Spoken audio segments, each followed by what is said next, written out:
भारत में बहुत पहले से एक विकृति चलती आ रही है समाज में। हिंदुओं की उपलब्धि को भारतीयों की उपलब्धि बताना, लेकिन मुसलमानों की उपलब्धि को केवल मुसलमान की उपलब्धि बताना, और विशेष करके यदि वह हिंदू ब्राह्मण है तब उसका नाम भी नहीं लेना। जैसे जब भी आप आधुनिक विचारकों के या इतिहासकारों की बातों को पढ़ेंगे या नेताओं की भी भाषणों को सुनेंगे तो जिन बातों में ब्राह्मणों का योगदान समझा जाना चाहिए वहां पर ब्राह्मण शब्द का वो प्रयोग नहीं करेंगे। ठीक है, अब हिंदू ही कह देते, हिंदू शब्द का भी प्रयोग नहीं करेंगे, वो भारतीय शब्द का प्रयोग करेंगे। क्यों? क्योंकि कहीं ना कहीं इस देश में कई शताब्दियों से ब्राह्मणों के प्रति एक विशेष घृणा को जन्म दिया जाता रहा है और उसको बढ़ावा देकर पालित पोषित करके ब्राह्मणों के विरुद्ध एक संहारक मानसिकता का निर्माण किया जाता रहा है। तो जिन उपलब्धियों में ब्राह्मणों के योगदान को नकारा नहीं जा सकता, लेकिन उनका नाम भी नहीं लेना है इन लोगों को, वहां ये लोग केवल भारतीय शब्द का प्रयोग करेंगे कि भारत ने विश्व को ये दिया, भारत ने ऐसा किया वैसा किया। लेकिन जहां पर ब्राह्मण के अतिरिक्त अगर कोई समुदाय हो, हिंदू भी वो शब्द का प्रयोग नहीं करना चाहेंगे हिंदुओं ने ऐसा किया, नहीं, ब्राह्मण भी नहीं बोलेंगे। और अगर आप कहें कि चलो ब्राह्मण न सही हिंदू ही बोल दो तो हिंदू भी नहीं बोलेंगे ये लोग। लेकिन मुसलमान हो, ईसाई हो तो वहां इसको ग्लोरीफाई करेंगे, क्रिश्चियंस ने ऐसा किया, मुस्लिम्स ने ऐसा किया। तो ये जो मोनोपोली है ये बहुत विकृत समाज को जन्म देने वाली है। आप कश्मीर की बात करें, बारंबार कश्मीर में कश्मीरियत को क्षति पहुंचाई जा रही है, कश्मीरियत बचाओ, कश्मीरियत बचाओ। ये कश्मीरियत क्या है? हरि सिंह के समय तक तो तिब्बत इत्यादि भी कश्मीर के ही अंतर्गत आते थे। आप कश्मीर की पुरानी मुद्रा देखें, ज्यादा नहीं, आप 3-4 पीढ़ी पहले जाएं, वहां पर जम्मू, ऐसे जम्मू शब्द तो नहीं है, जम्बू शब्द था, वहां बकार को मकार कर दिया गया। जम्मू कश्मीर तिब्बत, ये पूरा जो पर्वतीय क्षेत्र है उसको एक राज्य के रूप में गिना जाता था। खैर, तिब्बत तो हाथ से निकल गया, all thanks to our so called genius leaders, जिन्होंने बड़ी दूरदर्शिता दिखाई थी चीन के साथ हुए युद्ध में। और उस दूरदर्शिता का दंश आज भी हमें आतंकित कर रहा है कि भारत के बहुत से भाग जो नक्शे पर दिखते हैं लेकिन कब्जे में नहीं दिखते। तो कश्मीरियत क्या इस्लाम है? क्या इस्लाम का प्रादुर्भाव कश्मीर में हुआ था? क्या कश्मीर जो है वो इस्लाम का जनक है, इस्लाम का प्रसारक है? नहीं। 4 पीढ़ी पहले तक, यहां तक आप देखें, अभी जो उमर अब्दुल्ला और शेख अब्दुल्ला कश्मीरियत की बात करते हैं और कश्मीर के लोगों के आजादी या कहें तो मानवाधिकार की बात करते हैं, यही शेख अब्दुल्ला, उमर अब्दुल्ला 3 पीढ़ी पहले क्या थे? इनके पूर्वज क्या थे? और ऐसा क्या हुआ? कौन से ऐसे समुदाय ने इन पर अत्याचार किया या इनको बहकाया या प्रलोभन दिया या जो भी प्रकार से इनको मैनिपुलेट किया, चाहे थ्रेट देकर, चाहे ब्राइब देकर, चाहे घूस देकर, चाहे धमकी देकर, जैसे भी इनको अपने प्रभाव में लिया, क्या ऐसा हुआ कि ये हिंदुओं के विरुद्ध हो गए और स्वयं को मुसलमानों का सबसे बड़ा हितैषी और मानवतावादी बताने लगे? ज्यादा नहीं, 3-4 पीढ़ी पहले की बात आप देखें, मोहम्मद अली जिन्ना के पिता और दादा और परदादा क्या थे? उमर अब्दुल्ला, शेख अब्दुल्ला के दादा परदादा क्या थे? मैं अज्ञात पीढ़ियों की बात नहीं कर रहा, जो ज्ञात इतिहास जिसका प्रमाण प्राप्त होता है, जिसके डॉक्यूमेंटेशंस प्राप्त होते हैं, उनकी बात कर रहा हूं। तो ये लोग जो कश्मीरियत की बात करते हैं, जमहूरियत की बात करते हैं, आजादी की बात करते हैं, तो कश्मीरियत को तो यही लोग नष्ट कर रहे हैं ना। क्या इस्लाम कश्मीर की परंपरा है? क्या आतंकवाद कश्मीर की परंपरा है? क्या गैर मुस्लिमों को मारना कश्मीरियत है? क्या जो पंडित वहां से भगाए गए, जितने हिंदुओं का नरसंहार हुआ, पलायन हुआ, विस्थापन हुआ, क्या वो कश्मीरी नहीं है? क्या वो कश्मीरियत के प्रतिनिधि नहीं है, सदस्य नहीं है? कश्मीरियत का अर्थ इस्लामी आतंकवाद यही है, तो ऐसी कश्मीरियत को बचाकर क्या लाभ होने वाला है?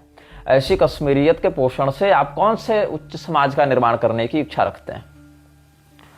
तो कश्मीरियत के नाम पर इस्लामी जिहाद को बढ़ावा देना और इस्लामी जिहाद से कहीं कहीं लड़ने का नाटक करने के बाद भी मूल विषय से लोगों को भ्रमित करना, भटकाना, ये नेताओं का पुराना षड्यंत्र रहा है, पुरानी चाल रही है। आप देखें अमरनाथ यात्रा जो होती है, अमरनाथ यात्रा में इतनी भारी सुरक्षा क्यों दी जाती है? सुरक्षा की आवश्यकता क्यों पड़ती है? जब भी इस देश में कहीं पर हिंदू मुस्लिम दंगा होता है तो क्या हिंदू पहल करता है कि मुसलमान पहल करता है? और आप इस पैटर्न को समझें, कोई भी दंगा रातों रात नहीं होता है। उस दंगे को करने से पहले मुसलमानों के पास एक ठोस इंफॉर्मेशन का नेटवर्क होता है, पूरे क्षेत्र की अधिक से अधिक जानकारी होती है और उनके पास एक अच्छे खासे नरसंहार को अंजाम देने लायक संसाधन होते हैं। वो पत्थर भी हो सकता है, AK-47 भी हो सकता है और कई मामलों में घातक बम बारूद भी हो सकते हैं। तो हिंदुओं के पास ऐसे स्थिति में मुसलमानों के प्रतिकार के लिए क्या तैयारी होती है सिवाय पुलिस और सेना पर आश्रित रहने के? तो पैटर्न आप पहले समझिए। उस इलाके में अचानक से शांति हो जाएगी। जब मुसलमान कोई दंगा करना चाहेगा उस क्षेत्र में बहुत ज्यादा शांति हो जाएगी 10-5-20 दिनों के लिए, ताकि हिंदू जो है वो अपने सतर्कता को खो बैठे प्रमादी हो जाए। और उस शांति काल में वो क्या कर रहे होंगे? शांति काल में वो अपने छतों पर पत्थर जमा कर रहे होंगे, बोतलों में तेजाब भर कर रखे होंगे, पेट्रोल बम बना रहे होंगे, रेखी करके इंफॉर्मेशन ले रहे होंगे क्षेत्र की, कहां पर किस हिंदू की दुकान में कितनी कमाई है, कितना मतलब उसका व्यापार चल रहा है, वहां सुरक्षा के क्या प्रबंध हैं, वहां से पुलिस थाना कितनी दूर है, उस थाना में कितने सिपाही लगभग रहते हैं ऑन एन एवरेज, क्या मैन पावर वहां थाने के पास है, उस थाने के अलावा और कहां कहां से सरकार जनता के लिए पुलिस की बैकअप दे सकती है, उस क्षेत्र के कौन से लोकल पॉलिटिशियंस हैं, उनका किस किस पार्टी में क्या प्रभाव है, पूरी की पूरी तैयारी रहती है। साथ साथ एक बड़ा वर्ग वकीलों का भी तैयार रहता है ताकि किसी न्यायिक प्रणाली में फंसने पर उनको लीगल सपोर्ट दिया जा सके। इतना तैयारी इतनी कर चुके होते हैं। फिर दूसरा चरण होता है उकसाने का। उकसाने में क्या होता है कि अब आप किसको जाकर मारेंगे, क्या कहेंगे, हम क्यों मार रहे हैं, तो एक बहाना, और वो बहाना पूरे विश्व में कहीं भी हो सकता है। मतलब उनको ये नहीं है कि आपने उनको गाली दी तो वो मारेंगे, आपने उनके पैगंबर कुरान अल्लाह को कुछ कह दिया तो वो आपको मारेंगे, नहीं। हो सकता है कि बेल्जियम में किसी स्थान पर कुरान जलाई गई हो तो उसका बदला वो आपके घर में लेंगे, आपके पड़ोस से आकर आपको मारेंगे। क्यों? बेल्जियम में किसी व्यक्ति ने कुछ ऐसा किया जो उनको अच्छा नहीं लगा, या गाजा में कुछ हो जाए, फलस्तीन में कुछ हो जाए, या लंदन में कुछ हो जाए, या भारत में किसी नेता ने कोई बयान दे दिया, जैसे नूपुर शर्मा वाले समय में आप देख लें, या किसी प्रवक्ता ने कुछ कह दिया जो आउट ऑफ कॉन्टेक्स्ट ले जाकर ये लोग आपको मारेंगे। क्यों? अब मारने की तैयारी तो कर चुके हैं, वो इन्वेस्टमेंट तो हो चुका है, अब उसको एग्जीक्यूट करना है। तो वो जो इन्वेस्टमेंट कर चुके हैं उसको एग्जीक्यूट कहां किया जाएगा? उसके लिए बहाना चाहिए ना, उसके लिए माहौल चाहिए। अब शांति काल था, हिंदू माहौल दे नहीं रहा है, तो विश्व में कहीं भी कुछ हो उसका बहाना लेकर ये कहेंगे कि नहीं इस्लाम खतरे में, हमको बदला लेना है। ये बात, दो बात हो गए। अब तीसरा चरण क्या होता है? प्रतिकार। हिंदुओं की ओर से जो भी उपलब्ध संसाधन होते हैं या जो कुछ साहसी लोग होते हैं वो प्रतिकार करते हैं, लेकिन प्रतिकार में भी हिंदुओं का पक्ष कमजोर क्यों होता है? एक मुसलमान के घर में कितने बच्चे? 8 बच्चे, 10 बच्चे, 5-6 तो बिल्कुल सामान्य है, उसमें तो कोई संदेह ही नहीं है। 5-6 मतलब एकदम थर्ड क्लास स्थिति में है। 8 से 10 बच्चे हैं, वो बच्चे 4 साल से लेकर 30 साल की उम्र तक रन कर सकते हैं। मतलब जब तक उनमें प्रोडक्टिविटी है, प्रजनन क्षमता, तब तक वो प्रिंट आउट मारते रहेंगे। हिंदुओं के पास कितने बच्चे हैं? 1 हो जाए, 2 हो जाए तो ये अपने जीवन को धन्य मानते हैं। उस बच्चे की पढ़ाई में आप कितना इन्वेस्ट कर रहे हैं? आप इस वीडियो के थंबनेल को देखें, जातीय जनगणना का षड्यंत्र। आपको जातीय जनगणना के षड्यंत्र को समझने के लिए इस पैटर्न को समझना पड़ेगा। पहले युद्ध के नाम पर जो चलता है, स्ट्राइक्स के नाम पर जो चलता है, इलेक्शंस के नाम पर जो चलता है, ग्लोबल समिट्स के नाम पर जो चलता है, उसके पीछे एक बहुत बड़ी लॉबी काम करती है जिसका मुख्य कार्य होता है सेंसरशिप ऑफ इंफॉर्मेशन। आपके पास पहुंचने वाली सूचनाओं को इतना फिल्टर किया जाए कि उस सूचना से आप कुछ कर न सकें, और अगर करें भी तो सरकार के विरुद्ध न जा सकें। खैर, तो मैं बता रहा था कि एक हिंदू अपने बेटा बेटी के पढ़ाई में कितना खर्च करता है। ऑन एन एवरेज वो सालाना 3 से 4 लाख रुपए खर्च करता है। मैं बहुत बेसिक बता रहा हूं, आज के अगर आप खर्चे को देखें तो मतलब एक बच्चा है, उसकी पढ़ाई में एक शहरी अभिभावक उसके पढ़ाई प्लस कोचिंग्स को अगर जोड़ दें तो 10,000 तक खर्च हो जाता है। अगर साल भर वो पढ़ा तो 1,20,000 तो केवल खर्च हो गया, उसमें ड्रेस इंक्लूड नहीं है, कोर्स बुक्स इंक्लूड नहीं है, ट्रांसपोर्टेशन इंक्लूड नहीं है। 1.5 लाख अगर आप मान लेते हैं न्यूनतम खर्च, तो 2 बच्चे में 3 लाख तो बिल्कुल आंख मूंद कर आप मान लीजिए खर्च। तो 3 लाख रुपए आपने उसकी शिक्षा में व्यय किए। शिक्षा में क्या मिला, कितना मिला, इसको आप तभी जान सकते हैं जब उसको 1 से 100 तक हिंदी में गिनती नहीं आती। ये तो उसकी शिक्षा का हाल है। ये हाल है कि ग्रेजुएट बच्चे जो हैं उनको आप ढंग से भारत के 28 स्टेट और उसके कैपिटल का नाम पूछें तो नहीं बता पाएंगे। ये वस्तु स्थिति है।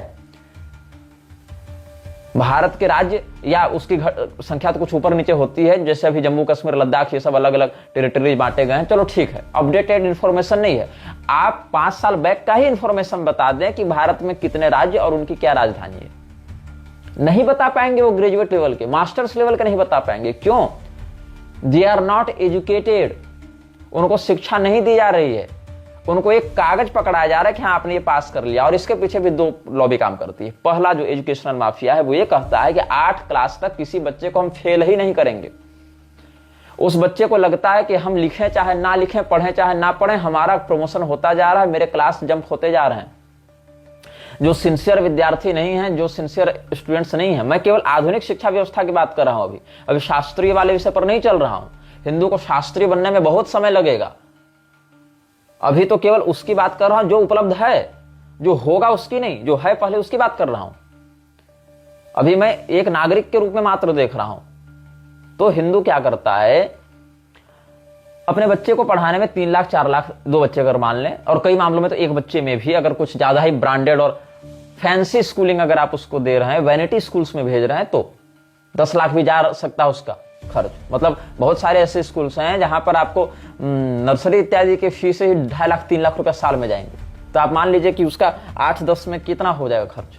तो ये वैनिटी स्कूलिंग है, फैंसी स्कूलिंग है। इसमें हिंदुओं का अपार पैसा व्यय हो रहा है। बदले में क्या मिल रहा है?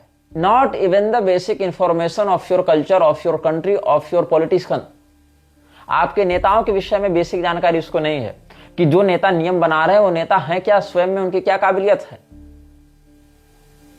पूरी की पूरी व्यवस्था चलाने वाले जो रेल मंत्रालय वाले लोग हैं उनको रेलवे की स्थिति नहीं पता है।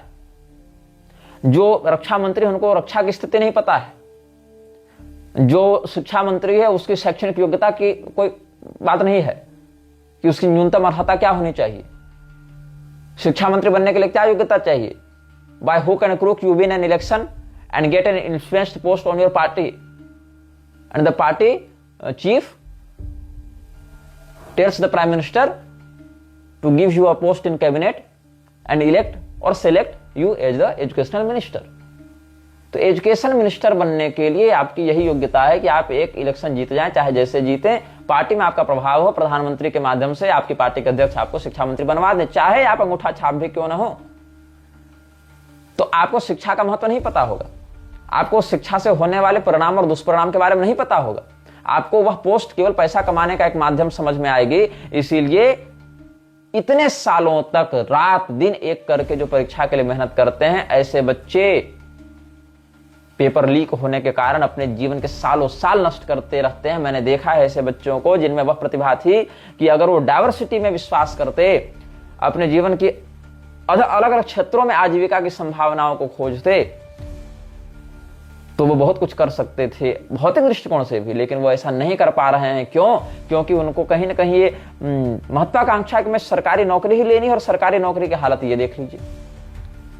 तो ये लॉबी वैसे काम करती है कि आपका बेटा डिग्री होल्डर हो सकता है, पीएचडी किया हो, लेकिन यहां तो वो हाल है कि पीएचडी की बनी बनाई थीसिस भी बिक रही है अब। क्योंकि प्रोफेसरशिप के लिए आपको, यहां तक एपी बनने के लिए भी आपको लगेगी पीएचडी। कई जगह तो मैंडेटरी कर दिया है कि असिस्टेंट प्रोफेसर बनने के लिए भी अनिवार्यतः आपको पीएचडी होल्डर होना चाहिए। लोगों के पास उतनी बौद्धिकता नहीं है, वो सीधे सीधे पीएचडी खरीद रहे हैं 30,000, 40,000, 50,000 में बनी बनाई। उनको पता नहीं है कि उसमें लिखा क्या है। वाइवा में जाकर अटक सकते हैं, नहीं तो घूस देकर निकल सकते हैं। ये हाल है इस देश की व्यवस्था का। सनातन धर्म के अंतर्गत प्रत्येक जाति वर्ण के लिए जो आजीविका सुरक्षित थी, पहले आपने उसको मटियामेट कर दिया काल्पनिक शोषण और अत्याचार का राग अलाप कर। और उसके बाद भी आपको ये हाल है कि आपके बच्चे 2 रोटी के लिए तड़प रहे हैं, उनको आंदोलन करना पड़ रहा है, जेल जाना पड़ रहा है, और फिर भी उनके पास 2 वक्त की रोटी नहीं है, क्योंकि रोटी की सुरक्षा आपने छीन ली और इधर से भीख देते चल रहे हैं कि हम 80 करोड़ लोगों को राशन दे रहे हैं। क्यों ऐसी स्थिति आई है कि 80 करोड़ लोगों को आप राशन देना चाह रहे हैं या देना पड़ रहा है?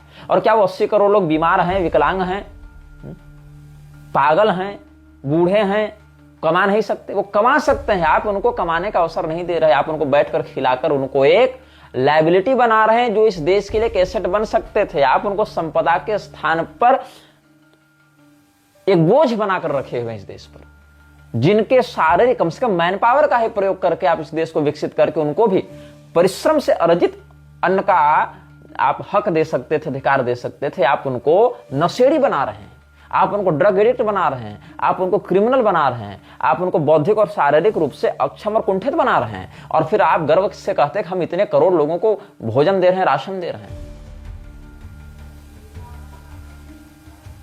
तो एक ऐसे समुदाय की ओर देश जा रहा है जिसमें प्रोडक्टिविटी 0 है। उनको लगेगा कि हाँ, यही जो है हमको मिलना मेरा अधिकार है।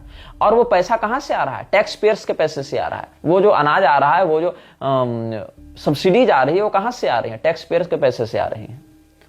टैक्स पेयर अगर टैक्स नहीं देगा तो फिर 80 करोड़ लोग क्या करेंगे? विद्रोह करेंगे, क्राइम्स करेंगे, चोरी करेंगे, बलात्कार करेंगे, हत्या करेंगे, छिनतई करेंगे।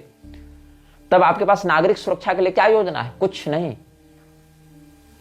क्योंकि नागरिक सुरक्षा के लिए आप प्रशासन के पास जाएंगे और प्रशासन क्या करेगी? प्रशासन के पास तो एफआईआर लिखवाने के लिए आपको 10 दिन 20 दिन घूमना पड़ेगा, तब एक एफआईआर आप दर्ज करवा पाएंगे। प्रशासन को आप पेमेंट नहीं दे रहे हैं, नागरिक प्रशासन को पेमेंट नहीं दे रहा है। प्रशासन का वेतन आ रहा है ट्रेजरी से, जिस पर नेताओं का नियंत्रण है। प्रशासन की नौकरी नेताओं के रहमो करम पर आश्रित है। प्रशासन का अस्तित्व, प्रशासन की नौकरी नेताओं की चापलूसी पर आश्रित है। उनका प्रमोशन अटक जाएगा, उनकी पोस्टिंग ऐसे स्थान पर हो जाएगी जहां उनकी ऊपरी कमाई बंद हो जाएगी। इसलिए प्रशासन आपके स्थान पर उन नेताओं को महत्व देता है जो नेता उसके अस्तित्व के ऊपर बैठे हुए हैं। यदि आप उस पैरवी के साथ जाते हैं तो काम होगा, नहीं तो आपके साथ और भी अधिक अन्याय होने की संभावना है। यह हर वो व्यक्ति जानता है जो कभी न कभी प्रशासन और न्यायपालिका के चक्कर में पड़ा है। वो हर व्यक्ति अनुभव करता है कि मेरे साथ न्यायपालिका और प्रशासन के मौखिक आश्वासन के अलावा कुछ नहीं है। हाँ ठीक है, कह दिया जाएगा कि हम ये काम कर रहे हैं, बट व्हेन एंड हाउ इसको कोई क्लियरिफाई नहीं करता है। हर पुलिस वाला यही कहता है कि उसके क्षेत्र में क्राइम नहीं होता है, और हर पुलिस वाला जानता है कि क्राइम कितना हो रहा है और उस क्राइम से उसको इकोनॉमिकली कितना बेनिफिट मिल रहा है, उसको कितना आर्थिक लाभ उसी अपराध से हो रहा है, उसकी कमाई का कितना बड़ा हिस्सा प्रशासन में या न्यायपालिका में अपराध के होने के कारण मिलता है। यदि अपराध होने बंद हो जावे तो प्रशासन और न्यायपालिका की बहुत बड़ी कमाई, मैं कहूं 90% उनकी जो कमाई है वो समाप्त हो जाएगी। रेवेन्यू जनरेशन समाप्त हो जाएगा। इनके बड़े बड़े महल बनने बंद हो जाएंगे अगर अपराध बंद हो जाए। इसीलिए इस देश में न्यायपालिका और इस देश में प्रशासन के रेवेन्यू मॉडल को बनाए रखने के लिए क्राइम होना आवश्यक है। ये एक अघोषित सत्य है। क्राइम होंगे तो प्रशासन उसमें एक्टिवली घुसेगा, वहां से ब्राइबिंग करेगा, वहां से पैसा लेगा, रफा दफा करेगा मामला, वहां से सीनियर्स को मिलेगा। और कई बार तो सीनियर का दबाव रहता है जूनियर अधिकारी पर कि हमको महीना में इतना तुम अपने क्षेत्र से कलेक्ट करके दो। तो प्रशासन की मिलीभगत से जितना क्राइम होता है उतना नेचुरली नहीं होता है। न्यायपालिका की मिलीभगत से जितने क्रिमिनल्स पालित पोषित होते हैं, संरक्षित होते हैं, उतने बाकी इंस्टीट्यूशन से नहीं होते हैं। ये एक नंगा सत्य है और इस नंगे सत्य को हर वो व्यक्ति जानता है जो या तो न्यायपालिका में काम कर रहा है, प्रशासन में काम कर रहा है। अधिकारियों से सच नहीं छिपा, वकीलों से नहीं छिपा, कथित न्यायमूर्तियों से नहीं छिपा ये सत्य। लेकिन बात क्या है कि ये सत्य छिपा रहे तो ये लाभान्वित होते रहेंगे, इसलिए ये सत्य बाहर नहीं आने देना चाहते हैं। ये कटुता है, इस समाज की कटुता है। और आप कैसे विश्वास करेंगे ऐसे संस्थानों का जिनकी रोजी रोटी ही उन अपराधों से चल रही है जो आपके अस्तित्व के विनाश के कारण हैं। तो मैं बता रहा था तैयारी की। जब एक तैयारी हो गई, मुसलमान का बच्चा तैयार हो गया आपके बच्चे को मारने के लिए, उस समय आपका बच्चा क्या कर रहा है? जॉनी जॉनी यस पापा कर रहा है। उसको जॉनी जॉनी यस पापा सिखाने का पैसा आप दे रहे हैं 25,000 50,000 विद्यालयों में। उसी समय at the same age group एक मुसलमान का बच्चा क्या कर रहा है? वो 100 रुपये का एक चाकू ले रहा है और वो बकरे को जिबह करना सीख रहा है। वो खून से रिश्ता बनाना सीख रहा है, चमड़े से, मौत से, हत्या से अपनी मेंटलिटी को नॉर्मलाइज करने का प्रयास कर रहा है कि ये सब सामान्य है। बल्कि यही वास्तविकता है हमारे कर्तव्य की। और उसको वो 6 साल 7 साल का जो बच्चा है मुसलमान का, वो 100 रुपये का चाकू लेकर 2000 का बकरा खरीद के उसको 3 महीना खिला रहा है, उससे प्यार कर रहा है और अंत में उसी को काटने की ट्रेनिंग ले रहा है। आपका बच्चा आपकी गोदी से नहीं उतरना चाह रहा है, पापा पापा कर रहा है, आप उसको जॉनी जॉनी इस पापा के लिए 50,000 रुपये दे रहे हैं, नर्सरी स्कूल्स को, आप किंडरगार्टन्स को दे रहे हैं, और सुरक्षा के क्या इन्वेस्टमेंट्स हैं आपके? 3 लाख 4 लाख आप उसको सालाना स्कूल में दे रहे हैं, आप 30 से 40,000 रुपया क्या उसकी सुरक्षा के लिए दे रहे हैं? क्या उसको आप शारीरिक रूप से ट्रेनिंग दे रहे हैं कि चलो अगर कभी जीवन में आत्मरक्षा की आवश्यकता पड़ी तो क्या होगा? नहीं। यहां तो हिंदुओं की स्त्रियां अपने आप को हाई क्लास हाई प्रोफाइल दिखाने के लिए किटी पार्टीज में बोस्टिंग करती हैं, डींग हाँकती हैं कि मेरा बेबी जो है ये ऐसा नंबर लाया, मेरा बेबी ये राइम पर रील बना रहा है, मेरा बेबी ये कर रहा है। अरे तुम्हारे बेबी को कब कच्चा चबा जाएंगे, तुमको पता नहीं? तुम्हारा बेबी, पैम्परिंग करना बंद करो। इनके बेबी की ये हालत होती है कि अगर इनको कहा जाए कि 5 किलोमीटर दूर चौक से जाकर ये सब्जी ले आओ, तो इनको धनिया पुदीना मेथी का अंतर नहीं पता है। इनके बेबी को शरीर बढ़ रहा है केवल इसके बेबी का। तो म्लेच्छराज यही चाहता है। क्या चाहता है? कि गुलाम तैयार किए जाएं अधिक से अधिक, जो स्वतंत्र रूप से बोलने सोचने की क्षमता खो दें, उनको वही बताया जाए जो उनको गुलाम बनाए रखेगा। मतलब एक पेन ड्राइव है, उसमें जो डाटा है उसे कॉपी पेस्ट करके आप 100 जगह कर दीजिए। प्रोडक्टिविटी कहां है? अनुसंधान कहां है? वो तो आप डाटा कॉपी पेस्ट कर रहे हैं ना। तो 8 से 10 बच्चे जब मुसलमानों के, जिनको 5 साल 4 साल की उम्र से हत्या की ट्रेनिंग दी जा रही है आपके विरुद्ध, वो जब एक साथ आएंगे तो आपका ये बेबी जो है ये 25 साल 30 साल का भी रहेगा ना, तो इसके अंदर वो हिम्मत नहीं है कि वो उनसे लड़कर अपनी जान केवल बचा ले। ये नहीं कर सकता। हिंदू और मुसलमान की महिलाओं में एक बहुत बड़ा अंतर है। वो क्या अंतर है?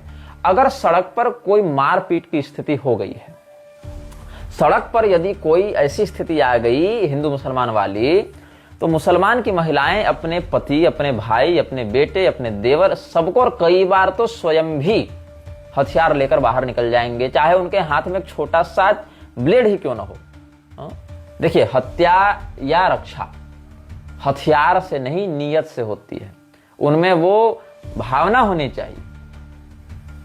जिसको मारना है उसको हथियार की आवश्यकता नहीं पड़ेगी, और जिसको नहीं मारना है उसके हाथ में परमाणु बम भी दे दीजिए तो नहीं मारेगा। वो सब कुछ यहां होता है, यहां के बाद ये चलता है, यहां पहले बात बनती है, इससे ये संचालित होता है। यदि यहां किसी के मन में आ गया कि आपको मार देना है, तो हर वो चीज उसको प्रकृति में हथियार ही लगने लगेगी जिसको आज तक किसी ने हथियार नहीं माना। वो एक पेड़ की टहनी तोड़कर उसको नुकीला करके भी आपको मार सकता है, यदि यहां पर वो बात आ गई कि मारना है। और अगर उसके मन में यहां बात नहीं है कि आपको मारना है, दिमाग में नहीं है ये बात, ये डाटा फीड नहीं हुआ है, तो आप उसके हाथ में लोडेड गन दे दीजिए तो भी वो नहीं मारेगा। ये प्रवृत्ति की बात है। हत्या, अपराध ये संसाधन से नहीं प्रवृत्ति से होते हैं। घर में जो चाकू आपको सब्जी काटने के लिए काम आ रहा है, जो ब्लेड से आप शेविंग कर रहे हैं, क्या वो हथियार के रूप में है? नहीं है। क्या आप उसको हाथ में लेते हैं तो आपको क्या लगता है हथियार है? नहीं है। लेकिन जब आपकी मानसिकता, आपका माइंडसेट क्रिमिनल हो जाता है, मानसिकता आपराधिक हो जाती है, तो आपको तो एक लेखक की कलम में भी एक पोटेंशियल वेपन दिखने लगेगा, एक संभावित हथियार आप उसमें देखने लगेंगे। ये मानसिकता की बात है। उसके लिए बहुत बड़ा आपको तोपची होने की आवश्यकता नहीं कि हम टैंक लेकर जाएंगे तभी कोई क्राइम होगा, ऐसा नहीं होता। तो हिंदुओं की महिला और मुसलमानों की महिला, एक मुसलमान जो मिलिट्री बैकग्राउंड से नहीं है, वो भी अपने बच्चे को हत्या और आत्मरक्षा की ट्रेनिंग देते रहता है बचपन से, उसको इस्लाम का एजेंडा पढ़ाता रहता है। और ये केवल भारत में नहीं, अपितु हर देश में कॉमन है, क्योंकि उसका अल्टीमेट गोल है, वो उसके अस्तित्व का आधार है। वो उसको हटा देंगे उसका अस्तित्व नहीं रहेगा, उसकी पहचान है वो, इसीलिए वहां से निकल नहीं सकता। वही लूप उसके एग्जिस्टेंस का कारण है, उसके अस्तित्व का कारण है। और हिंदू का बच्चा तो अगर 30 साल की उम्र में जय हनुमान ज्ञान गुण सागर भी याद कर ले तो उसको उपलब्धि मानता है। तो हिंदू का जो परिवार है और मुसलमान का परिवार में क्या अंतर है? हिंदू अपने बच्चे को शिक्षित करना चाहता है, अच्छी बात है, कीजिए, लेकिन शिक्षा हो, आजीविका हो, ये तब होगा जब आप जीवित रहेंगे। और आपको पहले जीवन जीने के लिए सर्वाइवल ऑफ द फिटेस्ट को समझना पड़ेगा। आपके पास बच्चे को जॉनी यस पापा पढ़वाने के लिए 50,000 1 लाख रुपए हैं, जिसका कोई लौकिक पारलौकिक लाभ नहीं है, लेकिन आप उसको ये नहीं बता सकते कि बेटा संकट की स्थिति में क्या किया जाता है, SOS में क्या किया जाता है, बेटा ये सब हेल्पलाइंस हैं, इतना ही याद करवा दो। नहीं है उसको पता। सरकारी स्तर पर भी वो हेल्पलाइंस के बारे में नहीं जानता। वो स्वयं से जाकर एक प्लेटफॉर्म टिकट लेने के लिए भी विकसित नहीं है। ये स्थिति हो गई उसकी। टेक्नोलॉजी के युग में, टेक्निकल एरा में भी आप उसको अगर कहें, बहुत से ऐसे बच्चे हैं, मतलब बहुत बड़ी संख्या ऐसे लोगों की है जिनको आप अगर ये कहें कि भाई यहां से एक जनरल बोगी में सफर करना, एक नॉर्मल टिकट ले लो, या कम से कम प्लेटफॉर्म टिकट लेकर ही एक व्यक्ति को रिसीव करके आ जाओ, नहीं कर सकता वो, क्योंकि आपने उसको पैम्पर कर रखा है, बेबी करके उसको हमेशा अपनी गोदी में बैठा रखा है, कंधे पर बैठा रखा है, उसको आपने उड़ान भरने नहीं दी। तो क्या होता है, मुसलमान का परिवार, महिलाएं तक अपने हाथ में जो मिले उसको बाहर निकालकर सड़क पर आ जाते हैं आपसे लड़ने के लिए। लेकिन अगर आप पुरुष सक्षम ट्रेंड भी अगर आप निकलना चाहें बाहर, तो आपके घर की मां, बहन, पत्नी दरवाजा लगा देगी कि सुनिए बाहर माहौल खराब है, आपको नहीं जाना है। तब क्या होता है, जब बाहर का खराब माहौल आपका दरवाजा तोड़कर आपके अंदर आएगा, तब क्या करेंगे आप? तब तो आप मरेंगे ना। तो आपकी नियति में जब मृत्यु लिखी है, तो लड़कर मरना चाहेंगे कि गिड़गिड़ा कर मरना चाहेंगे, आप जान लीजिए। और यही आपका निर्णय आपकी सभ्यता संस्कृति के भविष्य को निर्धारित करेगा। तो हिंदू एक ऐसे युद्ध में फंसा हुआ है जिसको युद्ध ही नहीं मानता। हिंदू पहले इस बात को स्वीकार नहीं कर पा रहा है कि हम जिस स्थिति में, वो एक युद्ध की स्थिति है। और ये युद्ध की स्थिति अभी 5-10 दिन से नहीं है। भारत का संघर्ष 1000 वर्ष से चल रहा है, और प्रत्येक पीढ़ी 2 से 3 युद्ध देखती है। प्रत्येक पीढ़ी की मैं बात कर रहा हूं। घोषित रूप से ऑन मिलिशिया लेवल, एक मिलिट्री लेवल की अगर आप बात करें, तो भी पिछली 2 पीढ़ियों ने ही 4 घोषित युद्ध देख लिए हैं। 4 घोषित युद्ध मात्र 2 पीढ़ियों ने देखे ऑन मिलिट्री लेवल। आप दंगों की बात हटा दें, तो क्या होता है, अगर हिंदू फिर प्रतिकार करना चाहता है, तब क्या अगला स्टेप क्या होता है? इन्होंने 15-20 दिन, 1 महीना से पूरी तैयारी कर रखी थी। इनकी छतों में पत्थर थे, बम थे, सब थे, गुलेलें बना रखी थी। ये अपना एक्शन डे मना चुके, किसी भी लोकल या वैश्विक मुद्दे को बहाना बनाकर। अब आपने प्रतिकार किया, तो सबसे पहला प्रतिकार आपका सड़क पर नहीं होता है। सबसे पहला प्रतिकार आपको अपने घर में करना पड़ता है, अपनी पत्नी से, अपनी मां से, अपने बहन से, या कई बार अपने पिता से। हम जा रहे हैं सड़क पर, तो तुमको नहीं जाना है, अभी पुलिस पकड़ कर ले जाएगी, तुम्हारी नौकरी चली जाएगी, तुमको बाद में सरकारी नौकरी नहीं लगेगी, या आप मार दिए जाएंगे, तो हम लोग का क्या होगा? अरे भाई, वो पहले से मारने के लिए खड़ा है, हम नहीं भेजाएंगे तो उसकी मानसिकता बन चुकी है कि मार देना। तो पहला संघर्ष आपको अपने घर से प्रारंभ करना होता है। चलो फिर ठीक है, आप बाहर निकले। लोग क्या कहेंगे, घर वाले, कि पुलिस आएगी, सेना आएगी, सब आएगी। अब आप घर से बाहर निकले प्रतिकार करने के लिए। तब तक सरकार आई एक्शन में, प्रशासन आया एक्शन में। अब प्रशासन जब एक्शन में आया, या हिंदू जब प्रतिकार करने लगा, तो उसके बीच में फिर 2 बातें होती हैं। पहला, इन्हीं मुसलमानों में से 5-7 लोग, 10 लोग, इन्हीं दंगाइयों में से एक ग्रुप बनाते हैं, मंदिर के बाहर खड़े हो जाएंगे, किसी एक आध हिंदू को अपने घर में घुसा लेंगे और कहेंगे तुमको हम लोग कुछ नहीं होने देंगे। फिर उस हिंदू को बाहर निकालकर पूरे मीडिया में एक ही व्यक्ति की बाइट चलाई जाएगी। अभी देख रहे हैं ना, एक ही बाइट चल रही, सोफिया कुरैशी, सोफिया कुरैशी, सोफिया, आदिल हुसैन, आदिल हुसैन, आदिल हुसैन। क्यों? ताकि हिंदुओं के मन में इस्लाम की वास्तविकता के विषय में जो जागृति आ रही वो ना आए। उनको लगेगा अच्छा सोफिया कुरैशी मुसलमान देखो लड़ रही है। यहां भी वो पॉलिटिक्स खेला जा रहा है। वो जो गुडविल बनाने की जो है ना, इमेज क्लीनिंग, मानो पूरे भारतीय सेना के 28 लाख लोग मर चुके हैं, केवल एक सोफिया कुरैशी जिंदा बच गई है, और हमारा पूरा अस्तित्व, हमारा पूरा बदला एक मुसलमान पर आश्रित है। ये देख रहे हो मार्केटिंग? उस 28 लोगों में से कितने लोगों के नाम आपको पता है? लेकिन आदिल हुसैन मीडिया बाइट में घूम रहा है कि एक मुसलमान मर गया। अरे भाई, अगर वो मुसलमान मर गया तो उस मुसलमान को मारने वाले आतंकवादियों के विरुद्ध कितने मुसलमानों ने आंदोलन किया, भारत में युद्ध की मांग की या आतंकवादियों पर कार्रवाई की मांग की, बताओ। या भारत के कितने मुसलमान सोफिया कुरैशी के नाम की माला जप रहे हैं। ये नाम की माला जपने वाला भी हिंदू ही है। ये इमेज क्लीनिंग की जा रही है सरकार के द्वारा, ताकि आपके मन में अपने वास्तविक शत्रु के प्रति जो आक्रोश है उसको बिल्कुल समाप्त कर दिया जाए और क्रेडिट ले लिया जाए कि हमने ऐसा किया। तो आप समझें ऐसे कि जब हिंदू प्रतिकार करने जाता है तो ये लोग फिर दो चाल चलते हैं। पहली चाल क्या है, किसी एक हिंदू, दो हिंदू को अपने घर में दुकान में शरण देकर कहेंगे कि देखो मुसलमानों ने हिंदू को बचाया। तब फिर नैरेटिव क्या बन जाएगा कि मुसलमान बचाने वाले होते हैं, मारने वाले नहीं होते। ये नैरेटिव बन जाएगा और उस एक व्यक्ति हिंदू की बाइट लेकर इतना मीडिया में घुमाया जाएगा कि लोग भूल जाएंगे कि बचाने की नौबत क्यों पड़ी, किससे बचाया जा रहा था उसको। मतलब वो जो जान बचाकर भाग रहा था और मुसलमान ने उसको बचाया, तो आखिर मारने वाला कौन था, वो किस भावना से प्रेरित होकर मार रहा था, उस मारने के पीछे कितने महीनों की, वर्षों की, दिनों की, घंटों की तैयारी थी, क्या था। ये पूरा का पूरा विषय ही बदल जाएगा, नैरेटिव ही बदल जाएगा। और दूसरा कि मुसलमानों ने मानव श्रृंखला बनाकर मंदिर को बचाया, गौशाला को बचाया, गुरुकुल को बचाया। किससे बचाया? उसको, मंदिर को नुकसान पहुंचाने कौन आ रहे थे? हिंदू आ रहे थे। जापान अमेरिका से आ रहे थे लोग, मंगल ग्रह से आ रहे थे। तो ये बात छिपाने के लिए कि मारने कौन आ रहा था और क्यों आ रहा था और उसको मारने का मन क्यों किया, इसको छिपाने के लिए और फिर से पीड़ितों को मूर्ख बनाने के लिए एक नया ट्रेंड सेट किया जाएगा कि मुसलमान तो बचा रहे थे। भाई किससे बचा रहे थे और बचाने की स्थिति क्यों आई और मारने वाला कौन था और वो किस भावना से, किस उत्प्रेरणा से, कहां से वो इन्फ्लुएंस होकर मारने आ रहा था। और जब वो बचाने आया तो आप उससे टकराए तो आपको कोई नुकसान क्यों नहीं हुआ। मतलब जब वो कथित भीड़ जो मंदिर तोड़ने आ रही थी उसमें तो 200-400 लोग थे और आप तो 10-12 लोग थे। तो वो 200-400 लोग जब एकदम खूंखार होकर मारने आ रहे थे और आपके पास तो कोई हथियार भी नहीं था उनसे लड़ने के लिए।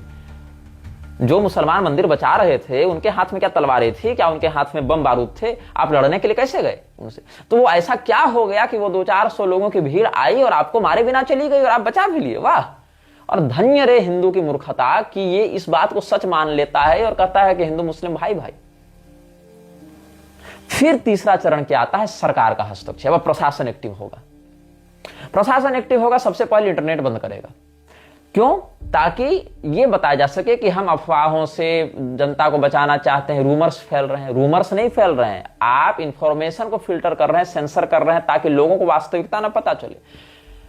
जब मुसलमान रेकी करता है, मुसलमान तैयारी करता है, तब आपका इंटरनेट बहुत बढ़िया से चल रहा होता है। लेकिन जब हिंदू उन घटनाओं को जनता के सामने लाना चाहता है, देश के सामने लाना चाहता है, तो आप क्या करते हैं? इंटरनेट बंद कर देते हैं, कर्फ्यू लगा देते हैं।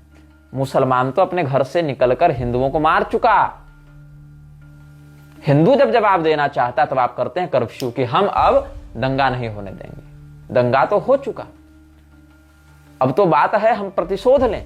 उस प्रतिशोध के समय सरकार और पुलिस कानून व्यवस्था और न्याय व्यवस्था की दुहाई देकर लगा देगी कर्फ्यू, इंटरनेट बंद कर देगी। तब आप निकलेंगे तो आप ही को जेल में डालेगी कि तुम ही दंगा भड़का रहे हो। ये स्थिति है इस देश में हिंदुओं की। उनको मारना था, वो मार कर जा चुके, और अगर उनमें से 2-4 गिरफ्तार भी हो गए तो उनका लीगल सपोर्ट और पॉलिटिकल सपोर्ट तुरंत एक्टिव हो जाता है। अगर किसी अधिकारी ने उनको गिरफ्तार किया तो अगर वो मुसलमान है तो पूरा सपोर्ट है, और अगर हिंदू है तो उसके ऊपर पॉलिटिकल प्रेशर बनाया जाता है। ये पैटर्न काम करता है। तो ऐसे नरसंहार की तैयारी हिंदुओं की चल रही है, सिलसिलेवार क्रमशः चल रही है। और जो रक्षक हैं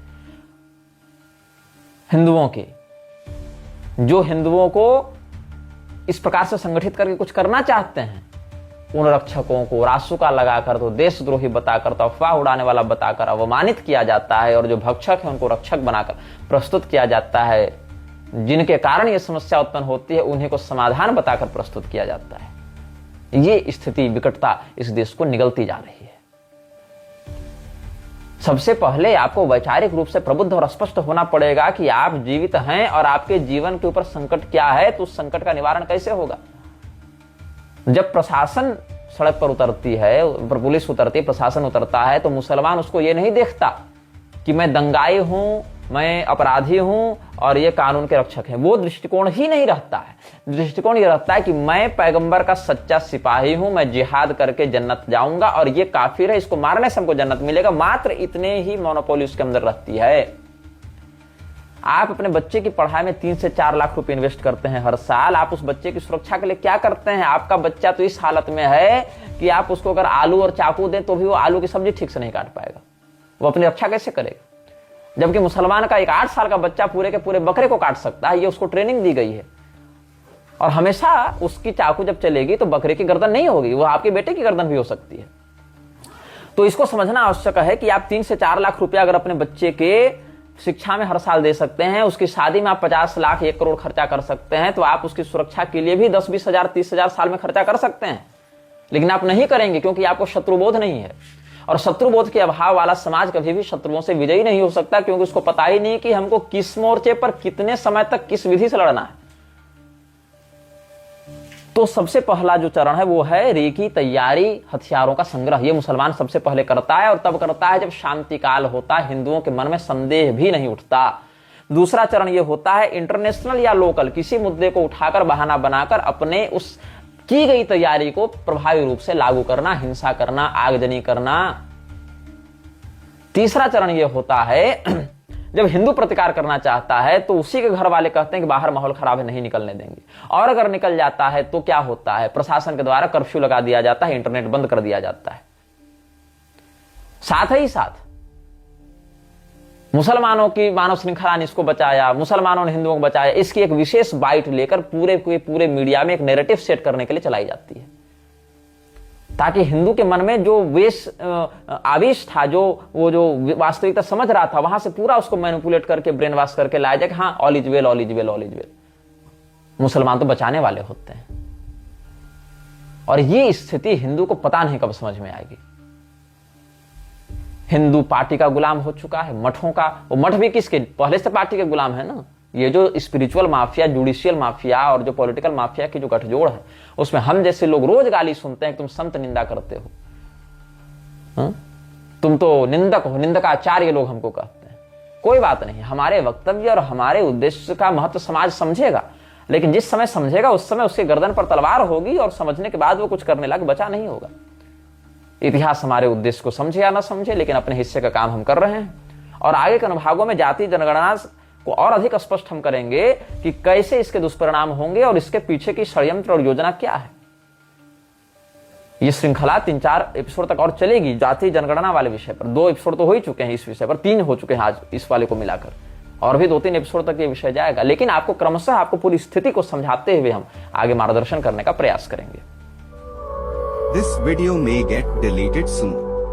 Please download using third-party apps. You may also re-upload this video on your channels. Thank you.